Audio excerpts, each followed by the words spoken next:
There is a very specific kind of night many people quietly experience.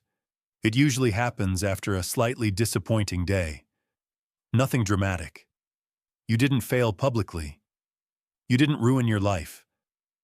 But you felt off. You spent too long scrolling. You avoided something important. You told yourself you would start that habit, and you didn't. So at night, everything becomes clear. You sit down and suddenly you feel serious. You open a notebook, maybe a planner, maybe a productivity video is playing softly in the background. And in that moment, your future feels organized. Tomorrow will be different. Tomorrow you wake up early. Tomorrow you exercise. Tomorrow you read. Tomorrow you finally become the person you've been thinking about. And the next morning actually goes well. You wake up earlier than usual. You make your bed. You feel strangely calm. You even feel proud. For a moment you think, this time it's real. The second day is still okay. The third day becomes slightly harder. By the fourth or fifth day, something subtle appears. Not laziness, not rebellion, just heaviness. You look at your plan, and instead of motivation, you feel pressure. The list that felt inspiring now feels like an obligation. You delay one task, then another. And very quietly, without a clear decision, you stop.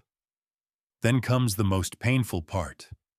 Not failure, but interpretation. You start explaining it to yourself. I just don't have discipline. Other people are mentally stronger. Maybe this is just who I am. But something important is misunderstood here. You did not fail because you are weak. You failed because you tried to build discipline using force. In many modern cultures, discipline is taught as resistance. You override your feelings. You push harder. You wake up whether you want to or not. You work whether you feel ready or not. And for short periods, this works. But the human brain treats forced effort like sustained stress. When a behavior repeatedly feels like I must, the brain does not interpret it as growth. It interprets it as pressure, and pressure triggers conservation. Your mind begins protecting energy, not consciously, quietly. You procrastinate, not to sabotage your life, but to relieve internal tension. This is why the problem always appears emotional, not physical. You are not tired from the task. You are tired from negotiating with yourself. In Japan, change is rarely approached through dramatic personal declarations. People don't commonly decide to reinvent their entire life tomorrow morning. Instead, they adjust daily living in very small ways first, and identity follows later. They don't start with intensity, they start with alignment. So what you experienced was not a lack of character. It was friction between your psychology and your method. You were trying to fight yourself into consistency, and fighting yourself is exhausting. Discipline was never supposed to feel like a daily argument inside your own mind. If it constantly feels heavy, it is not proof you are incapable. It is a quiet signal that the system you're using asks the brain to resist itself, and no one can sustainably win a war against their own thoughts. There is something interesting about procrastination that most people never notice. You don't actually avoid hard things. You avoid starting them. You may delay going to the gym for an hour, but you also delay opening a book for 2 minutes. You postpone writing a full report, and somehow also postpone writing a single sentence. Logically, this makes no sense. The difficulty is completely different, yet your reaction is identical. Because what you fear is not the effort, it is the beginning. When you sit down to start a task, your brain quickly calculates a hidden cost. Not how tiring the activity will be, but how disruptive it feels to transition from rest into action. Psychologically, starting requires energy to overcome uncertainty, attention switching, and mild discomfort. The mind prefers continuity, so if the starting step looks large, the brain delays to protect stability. This is often interpreted as laziness. It is not laziness. It is starting friction. Japanese culture quietly developed a method specifically for this problem called Kaizen, which simply means continuous improvement through extremely small changes. But the purpose is often misunderstood. It is not primarily about improvement speed. It is about removing psychological resistance. If a habit feels too big, the brain negotiates. If it feels tiny, the brain allows it. There are stories from Japanese workplaces where employees were encouraged not to overhaul systems, but to make improvements so small they felt almost insignificant. Moving a tool closer, cleaning one corner, adjusting a label. Over time, the workplace transformed, not because of effortful motivation, but because starting was never emotionally expensive. The key insight is quiet but powerful. The brain resists commitment, not action. A 1-hour workout feels heavy because it implies a lifestyle change. One push-up does not. Reading a book for 30 minutes feels like responsibility. Reading one page feels harmless. Opening a work document does not demand performance. It only asks presence. And once you begin, something gentle happens. The mind stabilizes. The uncertainty disappears. Momentum replaces resistance. So the goal is not to convince yourself to work harder. The goal is to make the first step so small that your mind does not activate avoidance. You can read one paragraph. You can stretch for 30 seconds. You can write one imperfect sentence. You can open the project and simply look at it. You are not trying to finish the habit. You are only trying to begin without fear. This changes the emotional meaning of discipline. It stops being a test of strength and becomes a reduction of tension. You no longer wait for motivation because starting does not require courage anymore. Consistency grows quietly from repetition of beginnings, not from heroic effort. You do not need to transform your life today. You only need to lower the starting point until your mind stops resisting you. When the first step feels safe, discipline no longer feels like pressure. It feels like permission. There are days when you wake up and nothing feels available inside you. Your body is awake, but your mind is slow. Tasks look louder than usual. Even small responsibilities feel emotionally distant. On those days, you often make a decision that seems logical. Today is not the right day to do the habit. You promise yourself you will restart tomorrow when you feel ready again. But something subtle happens after that. Missing one day makes the second day harder. The second day makes the third uncomfortable. And very quickly, the habit does not feel paused. It feels broken. Then comes guilt. And guilt quietly turns a small interruption into abandonment. You may think the problem was lack of discipline. In reality, the problem was the fight you had with your own feelings. There is a quiet Japanese phrase, shikata ga nai. It translates loosely to, it cannot be helped. It does not mean giving up. It means acknowledging reality without emotional resistance. Instead of arguing with the state you are in, you accept it first, and then act gently within it. Many people unknowingly exhaust themselves before they even start a task. They spend mental energy trying to create the right mood. They try to feel motivated, focused, ready, confident. When those emotions do not appear, they interpret that as a sign they should wait. But emotions are weather, not instructions. When you tell yourself, I shouldn't feel this way, the mind splits. One part pushes forward, the other resists. This inner tension consumes more energy than the activity itself. Self-control weakens not because you lack discipline, but because you spent it on emotional negotiation.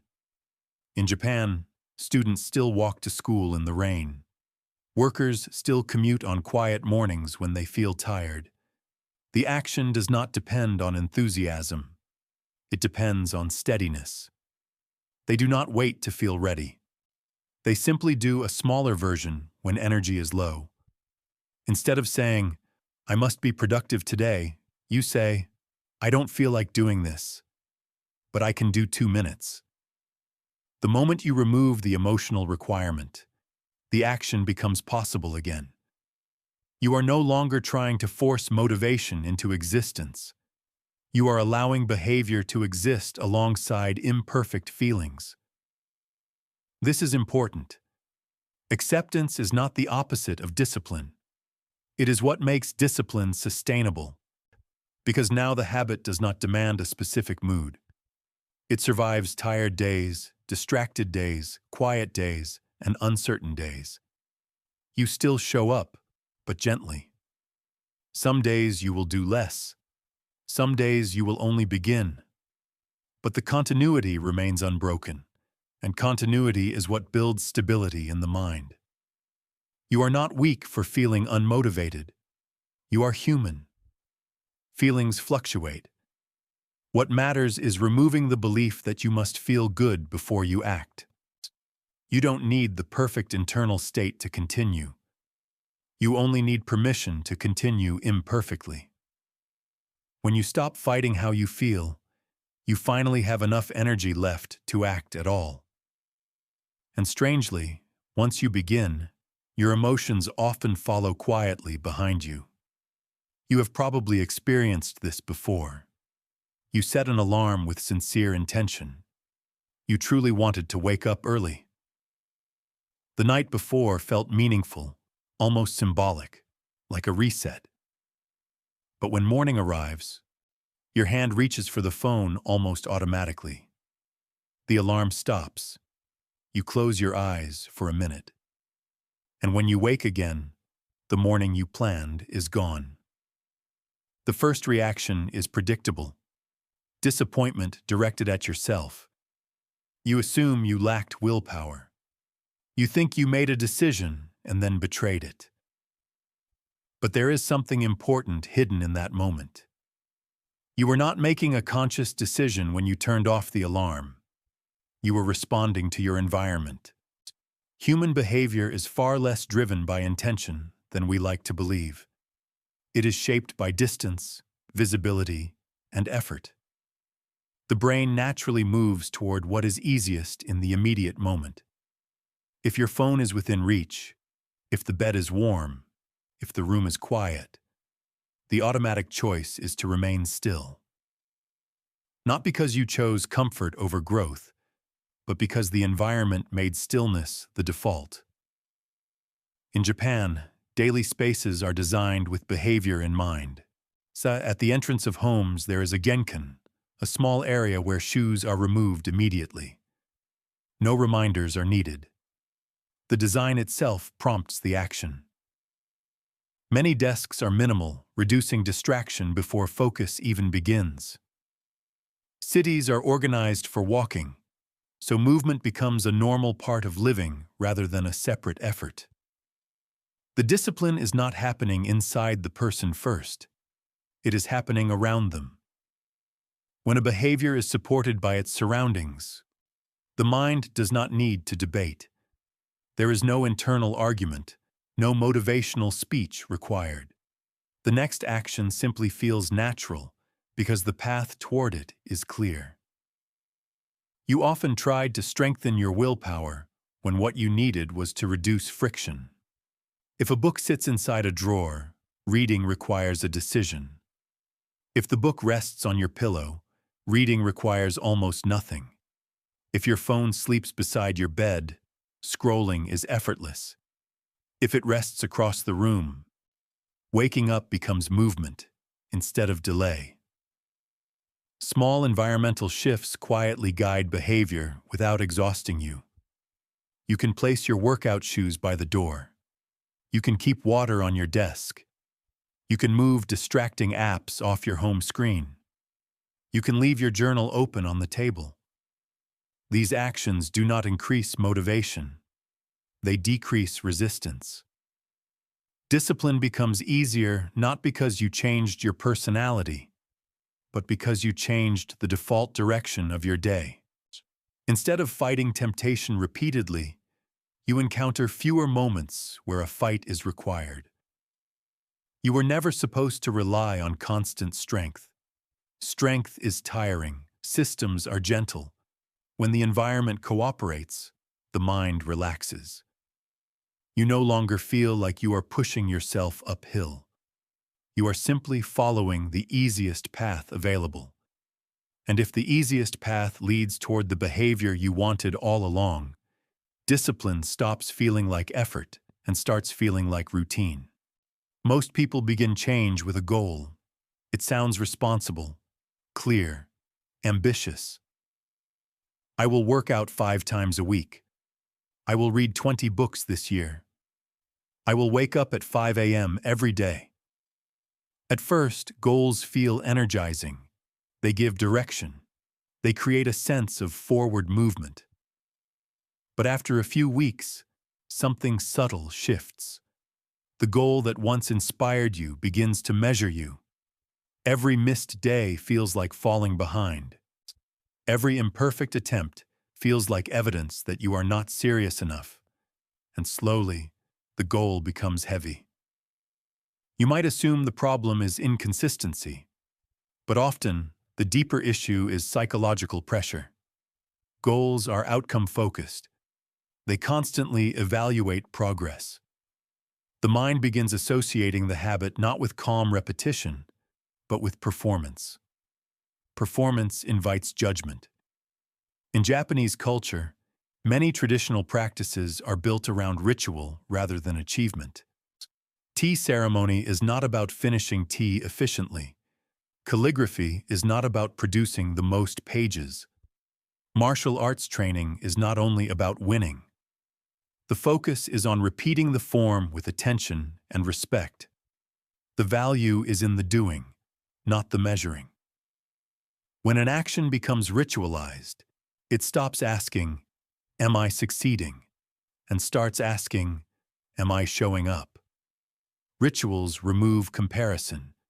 They remove urgency. They exist whether you feel impressive or not. Think about brushing your teeth. You do not set a yearly brushing goal. You do not track streaks. You do not evaluate performance. You simply do it because it belongs to the rhythm of your day. That rhythm is powerful. Instead of setting a large target, you attach a small behavior to an existing anchor. After brushing your teeth, you stretch for 1 minute. After pouring your morning coffee, you read 1 page. Before turning off the lights at night, you write 1 sentence. You are not chasing a milestone. You are building a quiet pattern. The brain loves patterns because they reduce uncertainty. When a behavior consistently follows another, it becomes automatic over time. You do not rely on mood or excitement. You rely on sequence.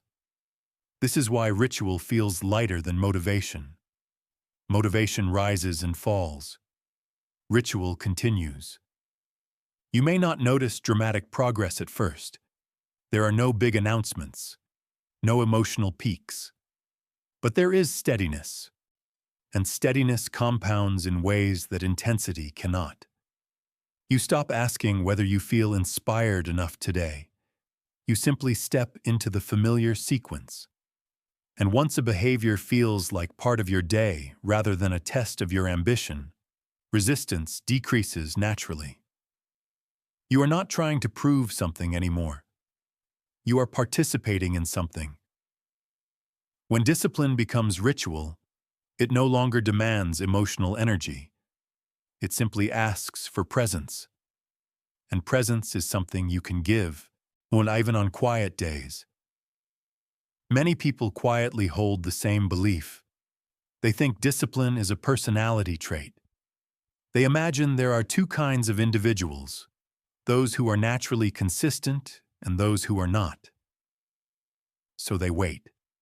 They wait until they feel more serious, more mature, more focused. They assume that once they become a disciplined person, their behavior will finally stabilize.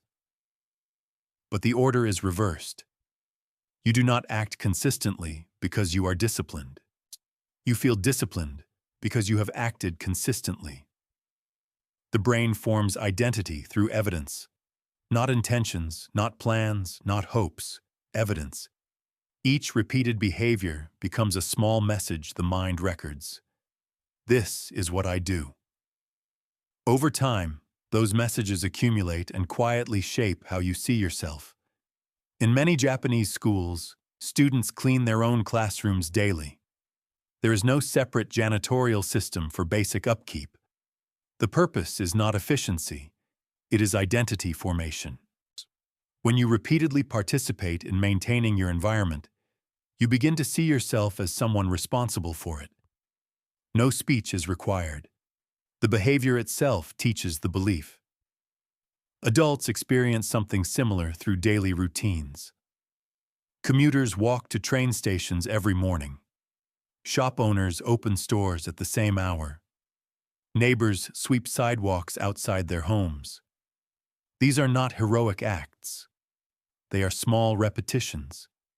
Yet over years, they create stable self-perception. They do not wake up thinking, I am a disciplined person. They wake up and do what they always do. Often you waited for confidence before action. You wanted to feel ready so the habit would finally stick. But confidence is not a prerequisite. It is a byproduct. When you complete a tiny behavior repeatedly, your mind updates its expectations about you. If you write one sentence every day, eventually the mind accepts, I am someone who writes. If you walk each morning, eventually, I am someone who moves, not because you declared it, but because you demonstrated it. This is why extremely small habits matter. They are not too small for identity. They are perfect for it. They are easy to repeat, and repetition is what teaches the brain who you are. You do not need to reinvent your personality. You only need to give your mind consistent evidence. Choose one action so small you can perform it even on difficult days. Do it when you are tired, when you are distracted, when you feel ordinary. Especially then. Because identity is built on what you do regularly, not what you do when you feel exceptional. Over weeks, something subtle changes. You stop negotiating. You stop questioning whether today will be different. The action begins to feel normal. You are no longer trying to become disciplined. You are recognizing a pattern that already exists within your life. And once the mind accepts that pattern, effort decreases. The behavior belongs to you now. Consistency does not come from believing in yourself first. Belief quietly follows the trail of your repeated actions. If you step back, you may notice something gentle about all of this. None of these habits required dramatic change. There was no sudden transformation, no intense declaration, no moment where you forced yourself into a new life overnight. Instead, everything moved quietly. Small beginnings, acceptance of imperfect days, adjusting surroundings, chapter repeating rituals, letting identity grow slowly. Taken together, they form a different definition of discipline, not intensity, but steadiness. You once thought discipline would feel sharp, waking up early with determination, working with relentless focus, pushing through resistance every day. But that version depends on constant emotional energy. And emotional energy is unpredictable. Some days you have it. Many days you do not. The Japanese approach is softer. Discipline is not built on winning a battle against yourself each morning. It is built on reducing how often a battle is needed at all. You start small so the mind does not resist. You accept your feelings so you do not waste energy arguing with them. You shape your environment so the right action is easier than the wrong one. You repeat a ritual so the behavior belongs to the rhythm of the day. You allow identity to form so effort gradually fades, and eventually something surprising happens. You wake up and perform the behavior without a long internal conversation. You no longer search for motivation. You no longer measure whether you feel ready. The habit is simply part of how the day unfolds, like making tea or opening a window in the morning. At that moment, discipline stops feeling like discipline. It feels like peace. You realize the past struggle was never really about effort. It was about friction. You were trying to push yourself forward every day when what you needed was a path that gently carried you. If you have started and stopped many times, it does not mean you lack strength. It means you were using a method designed for short bursts, not long lives. Humans cannot endlessly override themselves, but they can quietly align their behavior with their nature. So you do not need a perfect plan tonight. You do not need to promise a complete reinvention tomorrow. You only need one small action you can repeat calmly. Over time, you will notice fewer dramatic moments of motivation and fewer painful moments of guilt. Instead, there will be ordinary days that move smoothly. The habit continues not because you force it, but because it no longer asks much from you. You did not finally become a stronger person. You finally stopped trying to fight yourself. And when the fight ends, consistency remains.